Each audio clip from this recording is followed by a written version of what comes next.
بسم اللہ الرحمن الرحیم۔ السلام علیکم۔ عراق دوستو، جمہوریہ عراق الجمہوریہ عراقیہ جزیرہ نما عرب کے شمال میں دجلہ و فرات کے کنارے واقع ہے۔ تاریخ اسلام میں ابتدائی اسلام ہی سے اس ملک کی بہت اہمیت رہی۔ ملک کے شمال میں ترکی، مشرق میں ایران، جنوب مشرق میں خلیج فارس، جنوب مغرب میں سعودی عرب اور مغرب میں اردن اور شام ہیں۔ عراق کا کل رقبہ 4,38,446 مربع کلومیٹر ہے اور عراق کی آبادی 40.22 ملین افراد پر مشتمل ہے۔ عراق کا زیادہ حصہ دجلہ و فرات کی وادی پر مشتمل ہے۔ شمال میں پہاڑی علاقہ ہے۔ ملک کی آب و ہوا گرم اور خشک ہے۔ شمالی پہاڑوں پر سردیوں میں بارش ہوتی ہے۔ 95% آبادی مسلمان ہیں۔ عراق سلطنت عثمانیہ کا حصہ تھا۔ پہلی جنگ عظیم 1914-18 کے بعد سلطنت ختم ہو گئی اور عراق انگریزوں کی تحویل میں آ گیا۔ غیر ملکی حکومت سے ناخوش عوام نے بغاوت کر دی۔ اس لڑائی میں 10,000 عراقی شہید ہوئے۔ دوسری طرف 2,500 انگریز، جن میں 400 افسر تھے، مارے گئے۔ حالات میں مجبور ہو کر انگریزوں نے ملکی رہنماؤں کی مدد سے حکومت قائم کرنے کی کوشش کی اور فیصلہ یہ ہوا کہ فیصل بن حسین شریف کو ملک کا بادشاہ بنایا جائے۔ فیصل نے عوام کی مرضی کے بغیر تاج و تخت قبول کرنے سے انکار کر دیا۔ جولائی 1921 میں لوگوں کی رائے لی گئی۔ 69% لوگوں نے فیصل کی بادشاہ کے حق میں رائے دی۔ اس طرح 23 اگست 1921 کو فیصل عراق کا بادشاہ بنا اور برطانیہ نے بھی اس فیصلے کی توثیق کی۔ 18 اکتوبر 1922 کو برطانوی تحویل کو معاہدے کی صورت دی گئی، جس کے تحت برطانیہ کو حق دیا گیا کہ 20 سال تک عراق کو انتظامی امور میں مدد دے۔ ملک کا دفاع، خارجہ امور اور مالیات انگریز کی نگرانی میں دیے گئے۔ شاہ فیصل کی یہ ذمہ داری تھی کہ وہ انتخاب کرائے اور ملک کا دستور مرتب کرے، لیکن ایسا کرنے میں برطانوی تحویل کی خلاف ورزی نہ ہو۔ انگریز تسلط کے خلاف عراقی عوام کی تحریک جاری رہی۔ آخرکار عراق اور برطانیہ میں 22 جنوری 1931 کو ایک معاہدہ طے پایا، جسے اقوام کی لیگ میں منظوری کے لیے پیش کیا گیا۔ لیگ نے اسے 13 اکتوبر 1932 کو منظور کیا۔ انگریزوں کا تسلط ختم ہو گیا اور عراق آزاد مملکت بنا۔ ستمبر 1932 میں شاہ فیصل کا انتقال ہو گیا۔ ان کا بیٹا شہزادہ غازی اسی مہینے 21 سال کی عمر میں تخت نشین ہوا۔ 6.5 سال حکومت کرنے کے بعد شاہ غازی 14 اپریل 1939 کو ٹریفک کے حادثے میں ہلاک ہو گیا۔ اس کے بعد اس کا 4 سالہ بیٹا فیصل جانشین بنا۔ اس کے بالغ ہونے تک اس کا ماموں عبداللہ ریجنٹ مقرر کیا گیا۔ نوری السعید وزیر اعظم تھا۔ جنگ عظیم دوم 1939-45 کے دوران عراق کی پوزیشن مسلسل تبدیل ہوتی رہی۔ کبھی ایک حکومت اتحادیوں کا ساتھ دیتی اور جب اس کے خلاف دوسری حکومت آتی تو وہ محوری طاقتوں کی حمایت کرتی۔ جنگ کے دوران کوئی بھی حکومت مستحکم نہ ہو سکی اور عراق دراصل بدامنی اور بے چینی کی سی کیفیت میں مبتلا رہا۔ پرنس عبداللہ اور نوری السعید چونکہ برطانیہ کے حامی تھے، انہوں نے جنگ میں اتحادیوں کا ساتھ دیا۔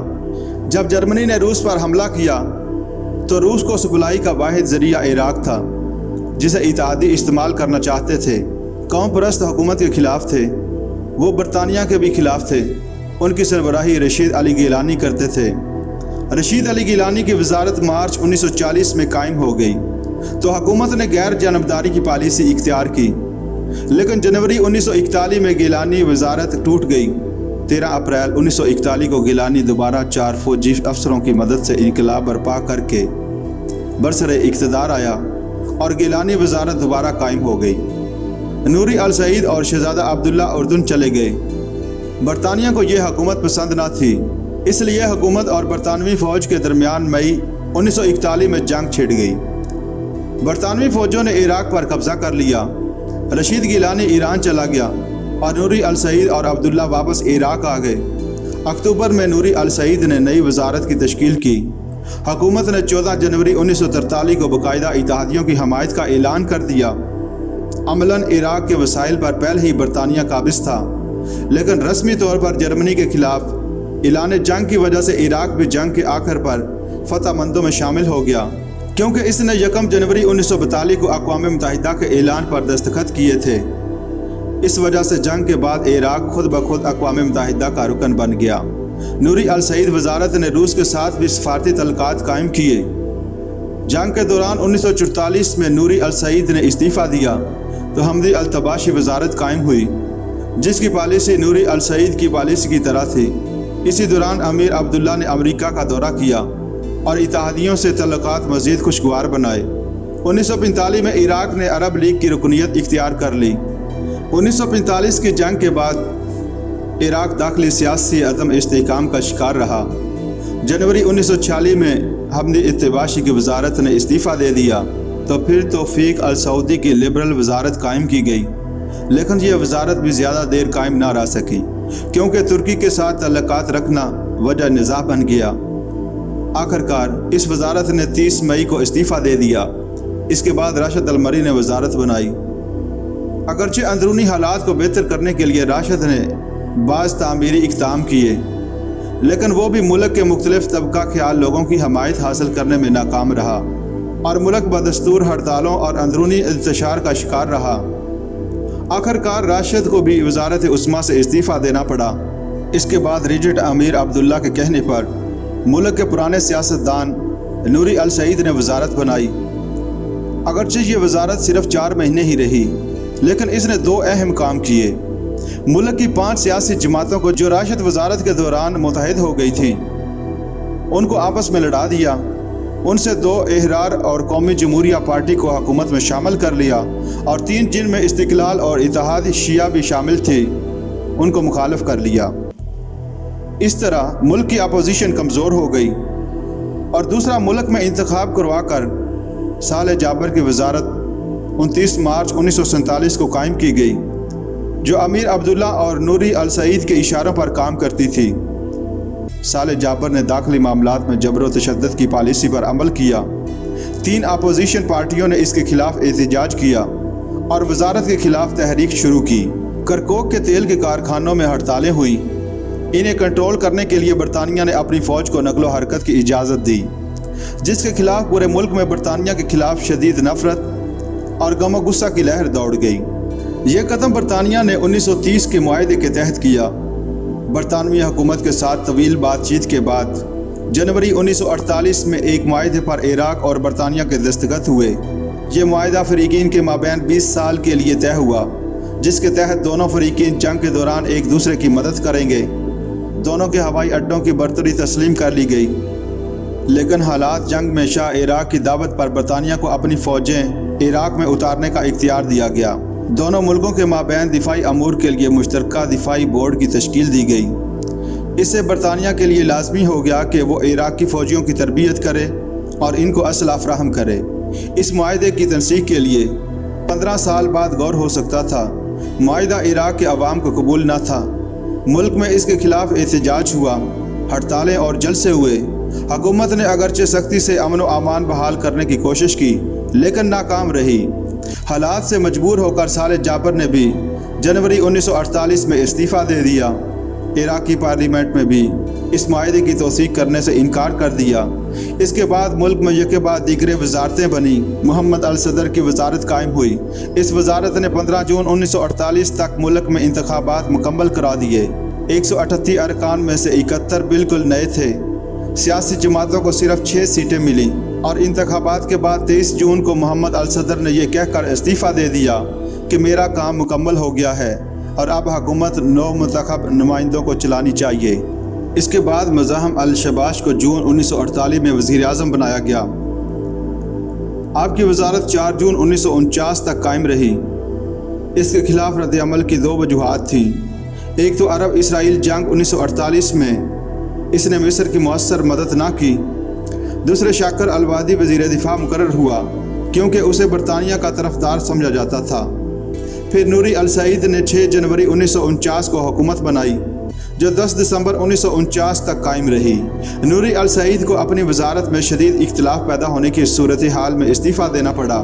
30 جنوری 1950 کو علی جودت الایوبی کی وزارت قائم ہوئی، جو اگلے مہینے فروری 1950 میں مستعفی ہوئی۔